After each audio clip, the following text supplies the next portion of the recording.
बरेली में भारतीय पशु चिकित्सा अनुसंधान संस्थान यानी IVRI के पशुजन स्वास्थ्य विभाग में 3 जुलाई से DST SERB को लेकर 10 दिवसीय कार्यशाला शुरू की गई है, जिसमें विशेष रूप से जूनोटिक रोगों में तेजी, उसके निदान और परख विषय पर चर्चा की जाएगी। इस कार्यशाला में देश के 12 राज्यों के 13 पशु चिकित्सा महाविद्यालयों से 20 परस्नातक और डॉक्टरेट डिग्री छात्र शामिल होने पहुंचे हैं। इस अवसर पर व्याख्यानों के मैनुअल का भी विवेचन किया गया। वहीं इस प्रशिक्षण कार्यक्रम में पशुजन स्वास्थ्य विभाग के अलावा जीवाणु विज्ञान संकाय, जैव प्रौद्योगिकी, जैव रसायन, जैविक उत्पादन, महामारी विज्ञान और संयुक्त निदेशालय यानी कैडराड को भी शामिल किया गया है। इस अवसर पर मुख्य अतिथि एवं संस्थान के संयुक्त निदेशक डॉक्टर KP सिंह ने बताते हुए कहा कि कैडराड ऐसा सेंटर है जो देश में उभरती हुई बीमारियों पर निगरानी रखता है।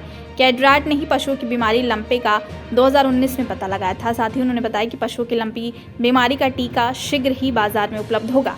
वहीं पशुजन स्वास्थ्य विभाग के विभागाध्यक्ष डॉक्टर किरण भीले गांवकर ने बताया कि कार्यशाला विभिन्न प्रकार के विषयों को कवर करेगी। इसमें बुनियादी आणविक और सीरोलॉजिकल से शुरू होने वाली नैदानिक तकनीकों पर जानकारी देने के साथ ही PCR, बायोसेंसर और एलिसा जैसी तकनीकों के बारे में भी बताया जाएगा। इसके अलावा प्रत्येक तकनीकी सत्र में प्रैक्टिकल भी कराए जाएंगे ताकि प्रशिक्षु स्वयं अपने हाथों से परीक्षण कर सके। पशुजन स्वास्थ्य विभाग में वैज्ञानिक ने डॉक्टर हिमानी ने बताया कि ये कार्यशाला जूनोटिक रोगों पर आधारित है। ये पशुओं से मनुष्यों में होने वाले रोग होते हैं। उन्होंने बताया कि मनुष्यों में होने वाली 60% बीमारियां पशुओं से आती हैं, इसलिए उनका निदान समय पर होना जरूरी है, जिसको लेकर इस ट्रेनिंग प्रोग्राम का आयोजन किया गया है।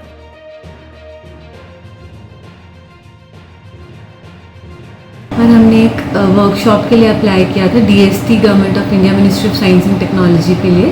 तो वहाँ से हमें स्पॉन्सरशिप मिली है ट्रेनिंग कराने के लिए। 10 डेज़ की ट्रेनिंग है ये, जिसमें कि हमारे पास 20 पार्टिसिपेंट्स हैं from 12 states of India, like Uttarakhand से लेके तमिलनाडु, केरला, हर जगह से 13 वेटनरी कॉलेजेस के स्टूडेंट्स हैं ये, मास्टर्स और PhD के स्टूडेंट्स हैं। और हम ये जो ट्रेनिंग करा रहे हैं ये हम जूनोटिक पैथोजेंस पे करा रहे हैं। जूनोटिक पैथोजेंस वो होते हैं जो पशुओं से मनुष्यों में आते हैं। तो आजकल जितनी भी बीमारियां, अगर हम कोविड-19 की भी बात करें तो वो भी चमगादड़ से मनुष्यों में आया था। तो ऐसी कई बीमारियां हैं, मतलब मनुष्यों के जितने भी रोग हैं, 1400 से ज़्यादा मनुष्यों में बीमारियां होती हैं। तो उनमें से 60% से ज़्यादा जो हैं वो पशुओं से आती है। तो उनका जो निदान है वो समय पे होना बहुत ज़रूरी है। तो ये जो परीक्षण है ये उनके निदान से रिलेटेड ही है। इसी के बारे में उनको डिफरेंट टेक्नोलॉजीज़ के बारे में, चाहे वो PCR है या एलाइजा है या रिसेंट टेक्नोलॉजी जैसे इम्यूनोक्रोमेटोग्राफिक स्ट्रिप या LFA, जो हम कॉमनली कोविड-19 के टाइम भी घर घर में जो लोग थे वो टेस्ट कर रहे थे कि वो पॉजिटिव है कि नेगेटिव है। तो उन सब के बारे में हम उनको हैंड्स ऑन ट्रेनिंग के लिए ये हमने ट्रेनिंग प्रोग्राम जो है वो ऑर्गेनाइज किया। कब से है? 3 जुलाई से लेकर 12 जुलाई तक के लिए।